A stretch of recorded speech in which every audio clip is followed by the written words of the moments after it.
होता म्हणून मी आपलं बघत होतो तर काही माध्यम तर असं दाखवत होते की जणू काही रशिया आणि युक्रेनचीच युती होते आहे. इकडनं झेलेन्स्की निघाले, तिकडनं पुतीन निघाले आणि आता ही युती झाली. मला असं वाटतं की कुठल्याही एखाद्या पक्षाला निवडणुकीतलं आपलं अस्तित्व टिकवण्याकरता जे काही करावं लागतं त्या दृष्टीने दोन पक्ष जे अस्तित्वाकरता लढतात त्यांनी केलेली युती आहे.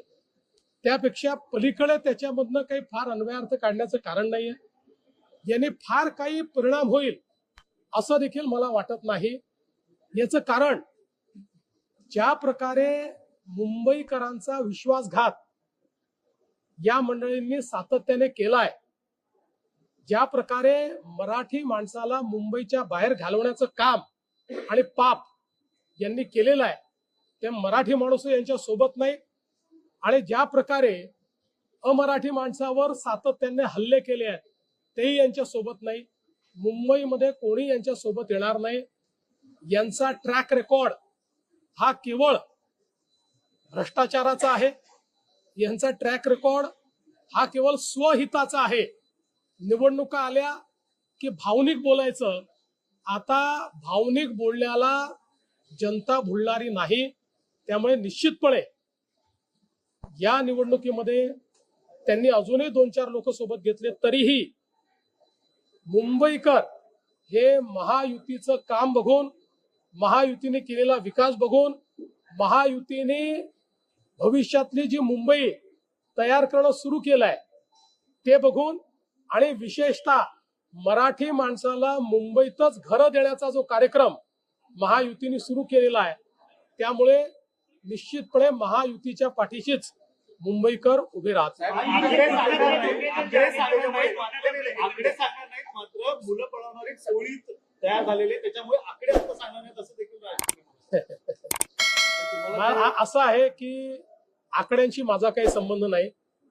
त्यामुळे त्यांच्या मनात काय आकडे आहेत, ते कुठे आकडे लावतायत, मला त्याच्यात इंटरेस्ट नाही.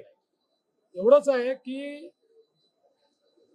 म्हणजे ज्या प्रकारे ही पत्रकार परिषद झाली त्याच्या पाठीशी जो हाईप तयार केला होता, खुदा पहाड़ और चूहा भी नहीं निकला. तुम्ही दिला होता कटंगे आणि बटंगेचा नारा, तोच त्यांनी आता घेत आहेत आणि त्यांचा असा दावा आहे की तो मराठी माणसावर ही परिस्थिती आली मुंबई तोडण्यासाठी.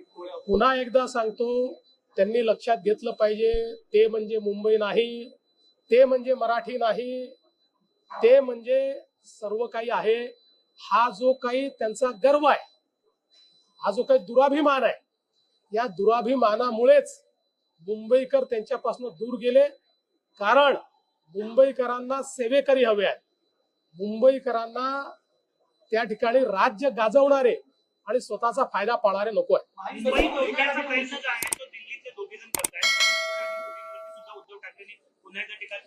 मला असं वाटतं काही तर स्क्रिप्ट बदलली पाहिजे. किती वर्ष एकच स्क्रिप्ट घेऊन हे लोक फिरणार आहे? काही तर नवीन आणा. आणि जसं मी सांगितलं, मी तर मागच्या वेळेसच घोषणा केली होती, उद्धवजींनी विकासावर बोललं तर 1000 रुपये मी देईन, पण अजून माझे 1000 रुपये वाचले. अजून विकासाचं एकही गोष्ट ते बोलत नाहीत. आता ही निवडणूक विकासाची, मुंबईकराच्या हिताची निवडणूक आहे. त्याच्यावर ते एक शब्द बोलू शकत नाही.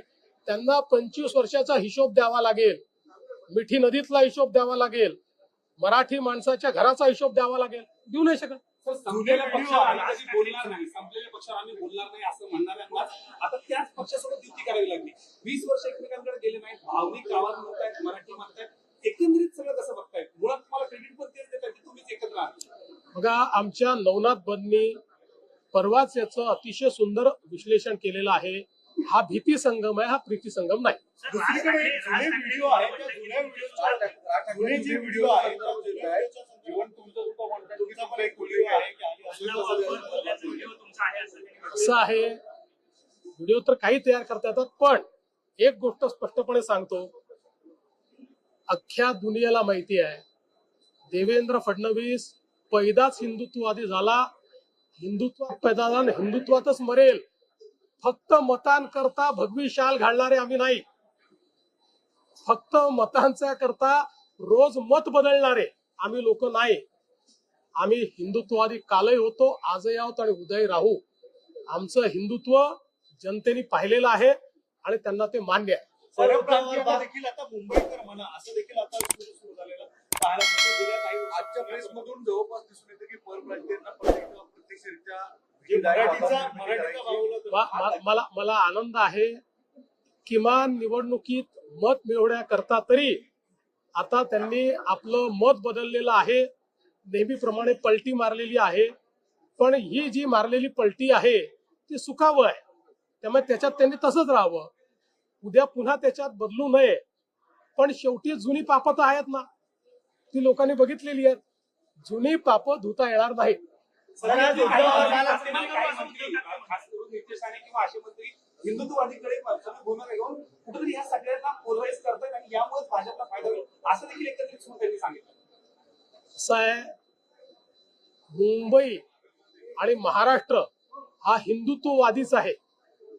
जे जे लोक हिंदुत्ववादापासून फारकत घेतील, जे जे लोक त्या ठिकाणी लांगुल चालन करतील, त्यांची काय अवस्था होते हे विधानसभेच्या निवडणुकीत त्यांनी बघितलेलं आहे.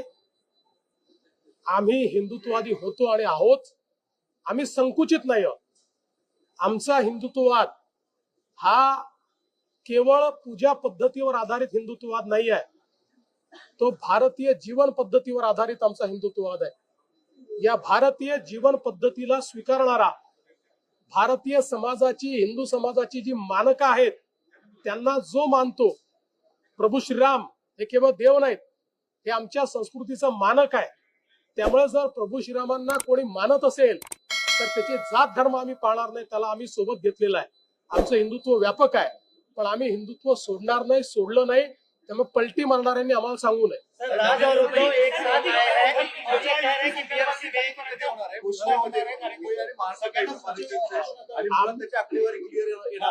आमची युती अंतिम टप्प्यात आहे. लवकरच आम्ही त्याची घोषणा करू.